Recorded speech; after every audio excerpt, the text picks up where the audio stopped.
Chapter 10. As the hunter's moon approaches, the level of debauchery in the palace increases. The tenor of the parties changes, they become more frenetic, more wild.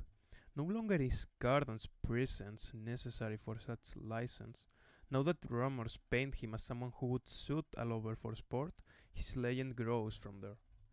Recollections of his younger days, of the way he rode a horse into our lessons, the fights he had, the cruelties he perpetrated, are picked over.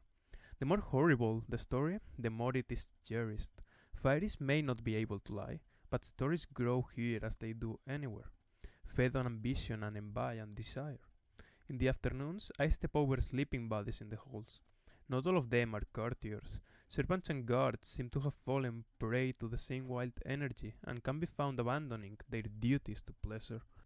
Naked folk run across the gardens of Elham, and troughs once used to water horses now run with wine. I meet with Bulsiber, seeking more information about the undersea, but he has none. Despite knowing that Nicasia was trying to bait me, I go over the list of people who may have betrayed me. I fret over who and to what end, over the arrival of Lord Reuben's ambassador, over how to extend my year and a day lease on the throne. I wish I'd asked Cardan for his true name back when I had a crossbow trained on him. I study my mouldering papers and drink my poisons and plan 1,000 parries to blows that may never come. Cardan has moved to Eldred's old chambers, and the rooms with the burnt floor are barred from the inside. If it makes him uncomfortable to sleep where his father slept, he keeps no sign. When I arrive, he is lounging nonchalantly as servants remove tapestries and divans to make room for a new bed carved to his specifications. He is not alone. A small circle of courtiers is with him. A few I don't know, plus Locke, Nicasia, and my sister, currently peeing with wine and laughing on the rack before the fire. "Go," he says to them when he sees me at the threshold. "But, Your Majesty," begins a girl. She's all cream and gold, in a light blue gown. Long pale Atenea rise from the outer edges of her eyebrows. "Surely such dull news as your seneschal brings will require the antidote of our cheer." I've thought carefully about commanding Cardan. Too many orders and he'd chafe under them. Too few and he'd duck beneath them easily. But I am glad to have made sure he'd never deny me admittance. I am especially glad that he can never countermand me. "I am sure I will call you back swiftly enough," Cardan says, and the courtiers troop out merrily. One of them carries a mug, obviously stolen from the mortal world and filled to the brim with wine. "I rule," it reads. Locke shoots me a curious glance. My sister grabs hold of my hand as she goes, squeezing it hopefully. I go to a chair and sit down without waiting for an invitation. I want to remind Cardan that over me, he has no authority. "The Hunter's Moon revel is tomorrow night," I say. He sprawls in a chair opposite mine, watching me with his black eyes as though I am the one to be wary of. "If you wish to know details, you ought to have kept Locke behind. I know little. It is to be another one of my performances. I shall caper while you skim." "Olaf of the Undersea is watching you." "Everyone's watching me," Cardan says, fingers fiddling restlessly with his signet ring, turning it round and round again. "You don't seem to mind," I say. "You said yourself that you don't hate being king. Maybe you're even enjoying it." He gives me a suspicious look. I try to give him a genuine smile in return. I hope I can be convincing. I need to be convincing. "We can both have what we want. You can rule for a lot longer than a year. All you have to do is extend your bow. Let me command you for a decade, for a score of years, and together—" "I think not," he says, cutting me off. "After all, you know how dangerous it would be to have Oak sit in my place. He's only a year older than he was. He's not ready. And yet, in only a few months, you will have to order me to abdicate in favor of him, or make an arrangement that will require us to trust each other, rather than my trusting you without hope of being trusted in return." I am furious with myself for thinking he might agree to keeping things the way they are. He gives me his sweetest smile. "Perhaps then you could be my seneschal in earnest." I grit my teeth. Once, a position as grand as Seneschal would have been beyond my wildest dreams. Now it seems a humiliation. Power is infectious. Power is greedy. Have a care, I tell him. I can make the months that remain go slowly indeed. His smile doesn't falter. Any other commands? He asks.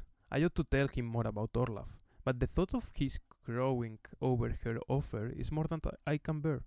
I cannot let that marriage happen, and right now I don't want to be teased about it. Don't drink yourself to death tomorrow, I say, and watch out for my sister. Doesn't seem well enough tonight, he says. Roses in her cheeks and merriment on her lips. Let's be sure she stays that way, I say. His brows rise. Would you like me to seduce her away from luck? I could certainly try. I promise nothing in the way of results, but you might find amusement in the attempt. No, absolutely not. Do not do that, I say, and do not examine the hot spike of panic his words induce. I just mean try to keep Locke from being his worst self when she's around, that's all. He narrows his eyes. Shouldn't you encourage just the opposite? Perhaps it would be better for Tarin to discover unhappiness with Locke as soon as possible, but she's my sister, and I never want to be the cause of her pain. I shake my head. He makes a vague gesture in the air. As you wish. Your sister will be wrapped in satin and sackcloth, as protective from herself as I can make her. I stand. The council wants Locke to arrange some amusement to please Grimson. If it's nice, perhaps the smith will make you a cup that never runs out of wine. Cardan gives me a look up through his lashes that I find hard to interpret and then rises to. He takes my hand. Nothing is sweeter, he says, kissing the back of it, but that which is scarce. My skin flushes, hot and uncomfortable. When I go out, his little circle is in the hall, waiting to be allowed back into his rooms. My sister looks a bit queasy, but when she sees me, she pastes on a wide, fake smile. One of the boys has put a limerick to music, playing it again and again, faster and faster. Their laughter floods the hallway, sounding like the cawing of crows. Heading through the palace, I pass a chamber where a few courtiers have gathered. There, toasting a meal in the flames of a massive fireplace, sitting on a rack, is the old hiking Eldred's guard poet and seneschal, Balmoren. Fiery artists and musicians sit around him. Since the death of most of the royal family, he's found himself at the center of one of the court factions, the Circle of Larks. Brambles are coiled in his hair, and he sings softly to himself. He's mortal, like me. He's also probably mad.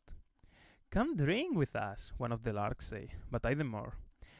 Pretty youth. The flames dance in Balmoren's eyes when he looks my way. He begins speaking of barn skin and eating the soft white flesh of the eel. Between bites, he speaks. Why haven't you come to me for advice yet? It's said that he was hiking Eldred's lover once. He's been in the court since long before the time my sisters and I came here. Despite that, he never made common cause of our mortality. He never tried to help us, never tried to reach out to us to make us feel less alone. Do you have some? He gazes at me and pops one of the eyes of the eel into his mouth. It sits, glistening, on his tongue. Then he swallows. Maybe, if it matters little. I am so tired of riddles. Let me guess, because when I ask you for advice, you're not going to give it to me? He laughs, a dry, hollow sound. I wonder how old he is. Under the brambles, he looks like a young man, but mortals won't grow old so long as they don't leave Elmham. Although I cannot see age in lines on his face, I can see it in his eyes. Oh, I will give you the finest advice anyone's ever given you, but you will not heed it. Then, what good are you? I demand, about to turn away. I don't have time for a few lines of useless doggerel for me to interpret. I am an excellent juggler, he says, wiping his hands on his pants, leaving stains behind. He reaches into his pocket, coming up with a stone, 3 acorns, a piece of crystal, and what appears to be a wishbone. Juggling, you see, is just tossing 2 things in the air at the same time. He begins to toss the acorns back and forth, then adds the wishbone. A few of the larks nudge one another, whispering delightedly. No matter how many things you add, you've got only 2 hands, so you can only toss 2 things. You've just got to throw faster and faster, higher and higher. He adds the stone and the crystal, the things flying between his hands fast enough that it's hard to see what he's tossing. I suck in a breath. Then everything falls, crashing to the stone floor. The crystal shatters. One of the corns rolls close to the fire. My advice, says Balmoren, is that you learn to juggle better than I did, Senescal. For a long moment, I am so angry that I can't move. I feel incandescent with it, betrayed by the one person who ought to understand how hard it is to be what we are, here. Before I do something I will regret, I turn on my heels and walk away. I foretold you wouldn't take my advice, he calls after me. Chapter 11. The evening of the hunter's moon, the walled court moves to the millwood, where the trees are shrouded in masses of silk covering that look, to my mortal eyes, like nothing so much as the egg sacs of moths, or perhaps the wrapped-up suppers of spiders. Locke has had a structure of flat stones built up the way a wall might be, into the rough shape of a throne. A massive slab of rock serves for a back, with a white stone for a seat. It towers over the grove. Cardan sits on it, crown gleaming at his brow. The nearby bonfire burns sage and yarrow. For a distorted moment, he seems larger than himself, moved into myth, the true hiking of fairy and no one's puppet. Awe slows my step, panic following at my heels. A king is a living symbol, a beating heart, a star upon which Elfham's future is written. Surely you have noticed that since his reign began, the Isles are different. Storms come in faster, colors are a bit more vivid, smells are sharper. When he becomes drunk, his subjects become tipsy without knowing why. When his blood falls, things grow. I just hope he doesn't see any of this on my face. When I am in front of him, I bow my head, grateful for an excuse not to meet his eyes. My king, I say. Cardan rises from the throne, and clasping a cape made entirely of gleaming black feathers, a new ring glimmers on his pinky finger, red stone catching the flames of the bonfire. A very familiar ring. My ring. I recall that he took my hand in his rooms. I grinned my teeth, stealing a glance at my own bare hand. He stole my ring. He stole it and I didn't notice. The roach taught him how to do that. I wonder if Nicasia would count that as a betrayal. It sure feels like one. Walk with me, he says, taking my hand and guiding me through the crowd. Hops and Greeks, green skin and brown, tattered wings and sculpted bark garments. All the folk of Elfham have come out tonight in their finery. We pass a man in a coat stitched with golden lips and another in a green leather vest with a cap that curls up like a fern.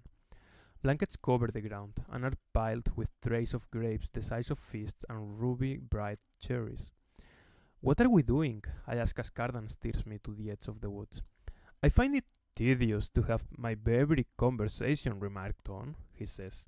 I want you to know your sister isn't here tonight. I made sure of it. So what does Locke have planned?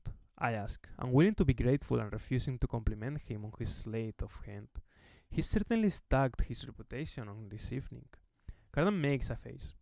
I don't worry my pretty head about that kind of thing. You're the one who are supposed to be doing the work, like the ant in the fable who labors in the dirt while the grasshopper sings the summer away. And has nothing left for winter, I say. I need for nothing, he says, shaking his head, mock mournful. I am the corn king, after all. To be sacrificed so little oak can take my place in the spring. Overhead, orbs have been lit and glow with warm, magical light as they drift through the night air, but his words send a shiver of dread through me. I look into his eyes. His hands slide to my hip, as though he might pull me closer. For at this stupid moment, something seems to simmer in the air between us. Kiss me until I am sick of it. He doesn't try to kiss me, of course. He hasn't been shot at, isn't delirious with drink, isn't filled with enough self-loathing. You ought not to be here tonight, little ant, he says, letting go of me. Go back to the palace. Then he's cutting back through the crowd. Courtiers bow as he passes. A few, the most brazen, catch hold on his coat, flirt, try to pull him into the dance. And he, who once ripped a boy's wing from his back because he wouldn't bow, now allows all this familiarity with a laugh. What has changed? Is he different because I have forced him to be? Is it because he's away from Balekin? Or is he no different at all, and I am only seeing what I want to see? I still feel the warm pressure of his fingers against my skin. Something is really wrong with me. To want what I hate, to want someone who despises me, even if he wants me to. My only comfort is that he doesn't know what I feel. Whatever the debauchery Locke has planned, I must stay to find the representative from the court of termites. The sooner my favor to their Lord Reuben is dismissed, the sooner I have one less debt hanging over my head. Besides, they can hardly offend me more than they have. Cardan makes it back to the throne as Nicasia arrives with Grimsen, a mouth pin holding his cloak. Grimsen begins a speech that doubtlessly is flattering and produces something from a pocket. It looks like an earring, a single drop, which Cardan lifts to the light and admires. I guess he has made his first magical object in Elfham's service. In the tree to the left of them, I see the hop-faced owl, Snapdragon, blinking down. Although I can't spot them, the ghost and several more spies are nearby, watching the revel from enough distance that if a move is made, they will be there. A centaur-like musician with the body of a deer has come forward, one carrying a lyre carved in the shape of a pixie, her wings forming the top curve of the instrument. It is strung with what appears to be thread of many colors. The musician begins to play, the carving to sing. Nicasia saunters over to where the smith is sitting. She wears a dress of purple that is peacock blue when it catches the light. Her hair is woven into a braid that circles her head, and at her brow is a chain from which dangle dozens upon dozens of beads in sparkling purples and blues and amber. When Grimson turns toward her, his expression lightens. I frown. Jugglers begin tossing a series of objects, from leaf rats to shiny swords, into the air. Wine and honeyed cakes are passed around. Finally, I spot Dulcamara from the court of termites, her red as poppies hair bound up into coils and a two-handed blade strapped across her back, a silver dress blowing around her. I walk over, trying not to seem intimidated. Welcome, I say. To what do we owe the honor of your visit? Has your king found something I could do? She cuts me off with a glance toward Cardan. Lord Reuben wants you to know that even in the low courts we hear things. For a moment, my mind goes through an anxious inventory of all the things Dulcamara might have heard. Then I remember that the folk have been whispering that Cardan shot one of his lovers for his own amusement. The court of termites is one of the few courts to have both Cillian and silly members. I'm not sure if they'd mind about the hard courtier or just the possibility of unstable hanging. Even without liars, there can still be lies, I said carefully. Whatever rumors you heard, I can explain what really happened. Because I ought to believe you? I think not, she smiles. We can call it our marker anytime we like, mortal girl. Lord Raven may send me to you, for instance, to be your personal guard. I whines. By guard, she obviously means spy. Or perhaps we will borrow your smith, Grimsen. He could make Lord Reuben a blade that cuts clean through bows. I haven't forgotten my debt. Indeed, I hoped you could let me repay it now, I say, drawing myself up to my full authority. But Lord Reuben shouldn't forget. She cuts me off with a snarl. See that you don't forget. With that, she stalks off, leaving me to think of all the smarter things I should have said. I still owe a debt to the court of termites, and I still have no way to extend my power over Cardan. I still have no idea who might have betrayed me or what to do about Nicasia. At least, this revel does not seem particularly worse than any other.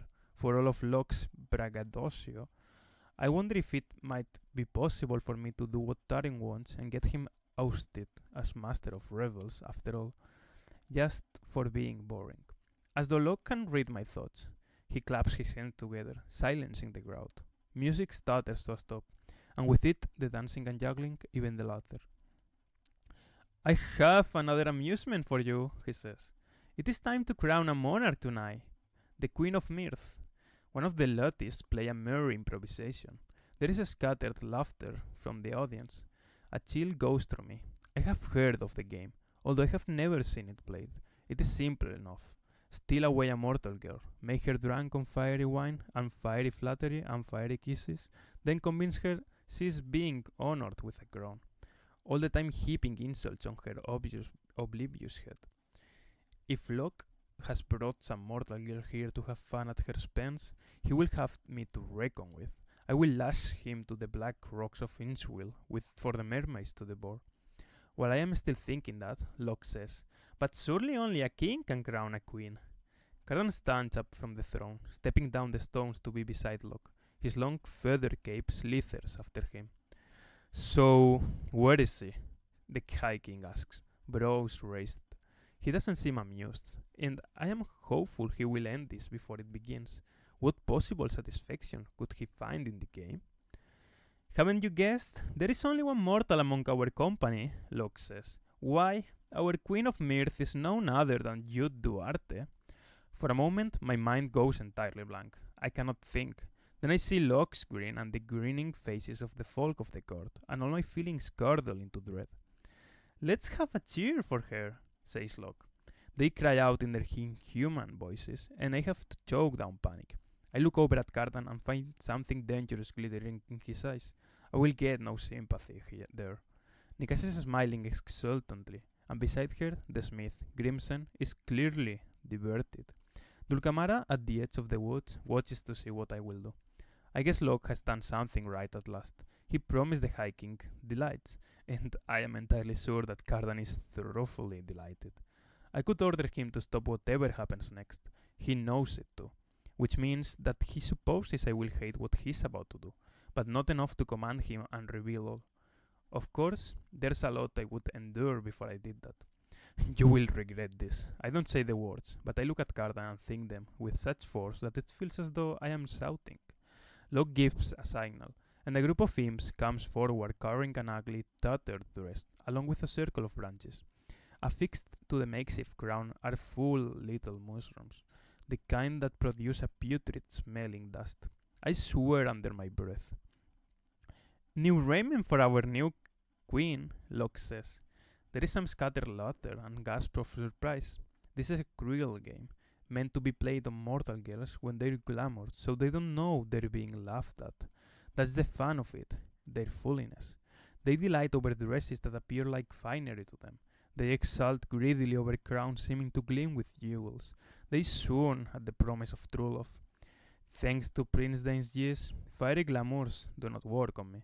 But even if they did, every member of the court expects the High King's human senescal to be wearing a charm of protection. A strand of rowan berries, a tiny bundle of oak, ash, and thorn twigs. They know I see the truth of what Locke is giving me. The guard watches me with eager, indrawn breaths. I am sure they have never watched a Queen of Mirth who knew she was being mocked before. This is a new kind of game. "Tell us what you think of Our Lady," Locke asks Cardan loudly, with a strange smile. The High King's expression stiffens, only to smooth out a moment later when he turns toward the court. "I have too often been troubled by dreams of Jude," he says, voice carring. "Her face features prominently in my most frequent nightmare." The courtiers laugh. Heat floods my face because he's telling them a secret and using that secret to mock me. When Eldred was High King, his revels were stayed. But a new High King isn't just a renewal of the land, but of the court itself. I can tell he likes them with his caprices and his capacity for cruelty. I was a fool to be tempted into thinking he's any different than he's always been. Some among us do not find mortals beautiful. In fact, some of you might swear that Jude is unlovely. For a moment, I wonder if he wants me to be furious enough to order him to stop and reveal our bargain to the court. But no, it's only that with my heart thundering in my head, I can barely think. But I believe it is only that her beauty is unique. Cardan pauses for more laughter from the crowd, greater cheering. Excruciating, alarming, distressing. Perhaps he needs new raiment to bring out her true allure, Locke says. Greater finery for one so fine. The imps move to pull the tattered, threadbare rag gown over my own to the delight of the folk. More laughter. My whole body feels hot. Part of me wants to run away, but I am caught by the desire to show them I cannot be caught. Wait, I say, pitching my voice loud enough to carry. The imps hesitate. Cardan's expression is unreadable. I reach down and catch hold of my hem, then pull the dress I am wearing over my head. It's a simple thing, No corset, no clasps, and it comes off just as simply. I stand in the middle of the party in my underwear, daring them to say something, daring Cardan to speak. Now I am ready to put on my new gun, I say. There are a few cheers, as though they don't understand the game is humiliation. Locke, surprisingly, appears delighted. Cardan steps close to me, his gaze devouring. I am not sure I can bear his cutting me down again. Luckily, he seems at a loss for words. I hate you, I whisper before he can speak. He tilts my face to his. Say it again, he says as the imps comb my hair and place the ugly, stinking crown on my head. His voice is low. The words are for me alone. I pull out of his grip, but not before I see his expression. He looks as he did when he was forced to answer my questions, when he admitted his desire for me. He looks as though he's confessing. A flash goes through me, confusing because I am both furious and shamed. I turn my head. Queen of Mirth, time for your first dance, Locke tells me, pushing me toward the crowd.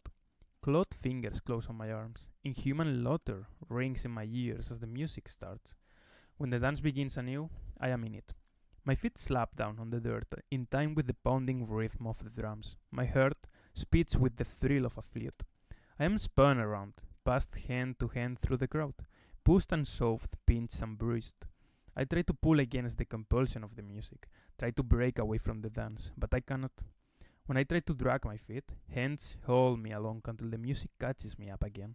Everything becomes a wild blur of sound and flying cloth, of shiny ink drop eyes and too sharp teeth. I am lost to it, out of my own control, as though I were a child again, as though I hadn't bargained with Dane and poisoned myself and stolen the throne. This is not glamour. I cannot stop myself from dancing, cannot stop my body from moving even as my terror grows. I will not stop. I will dance through the leather of my shoes, dance until my feet are bloody, dance until I collapse. She's playing! I shout as loud as I can, panic giving my voice the edge of a scream. As your queen of mirth, as the seneschal of the High King, you will allow me to choose the dance. The musicians pause. The footfalls of the dancers slow. It is only perhaps a moment's reprieve, but I wasn't sure I could get even that. I am shaking all over with fury and fear and the strain of fighting my own body. I draw myself up, pretending with the rest of them that I am decked out in finery instead of rags. Let's have a reel, I say, trying to imagine the way my stepmother, Oriana, would have spoken the words. For once, my voice comes out just the way I want, full of cool command. And I will dance it with my king, who has showered me with so many compliments and gifts tonight. The court watches me with their glistening, wet eyes. These are words they might expect the Queen of Mirth to say, the ones I am sure countless mortals have spoken before under different circumstances. I hope it unnerves them to know I am lying. After all, if the insult to me is pointing out that I am mortal, then this is my riposte.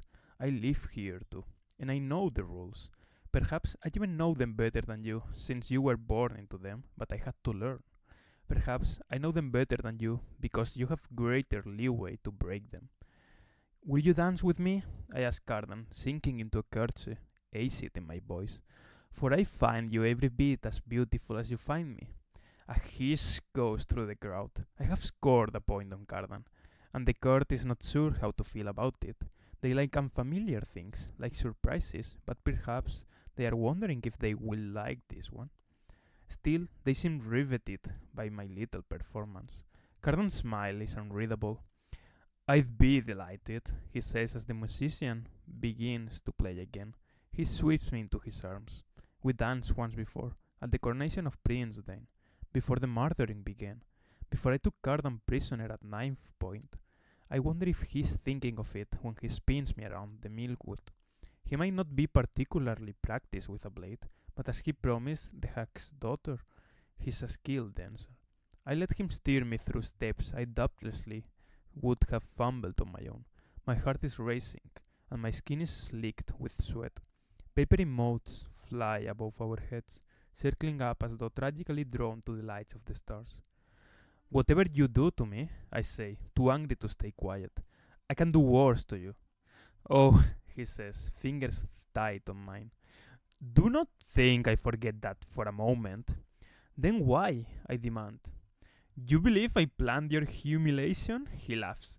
Me? That sounds like work. I don't care if you did or not, I tell him, too angry to make sense of my feelings. I just care that you enjoyed it. And why shouldn't I delight to see you squirm? You tricked me, Cardan says. You played me for a fool, and now I am the king of fools. The high king of fools, I say, a sneer in my voice. Our gazes meet, and there's a shock of mutual understanding that our bodies are pressed closely. I am conscious of my skin, of the sweat beading on my lip, of the slide of my thighs against each other. I am aware of the warmth of his neck beneath my twin fingers, of the prickly brush of his hair, and how I want to sink my hands into it. I inhale the scent of him, moss and oak wood and leather. I stare at his treacherous mouth and imagine it on me. Everything about this is wrong. Around us, the revel is resuming. Some of the court glance our way, because some of the court always look to the high king, but Locke's game is at an end. Go back to the palace, Cardan said, and I ignored the warning. I think of Locke's expression while Cardan spoke, the eagerness in his face. It wasn't me he was watching. I wondered for the first time if my humiliation was incidental, the bait to his hook. Tell us what you think of Our Lady. To my immense relief, at the end of the reel, the musicians pause again, looking through the high king for instructions. I pull away from him. I am overcome, your majesty. I would like your permission to withdraw. For a moment, I wonder what I will do if Cardan denies me permission. I have issued many commands, but none about sparing my feelings. You are free to depart, or stay, as you like, Cardan says magnanimously. The Queen of Mirth is welcome wheresoever she goes. I turn away from him and stumble out of the revel to lean against a tree, sucking in breaths of cool sea air. My cheeks are hot, my face is burning. At the edge of the milkwood, I watch waves beating against the black rocks. After a moment, I notice shapes on the sand, as though shadows were moving on their own. I blink again. Not shadows, selkies rising from the sea. A score, at least. They cast off their sleek sealskins and raise silver blades. The undersea has come to the hunter's moon, Revel.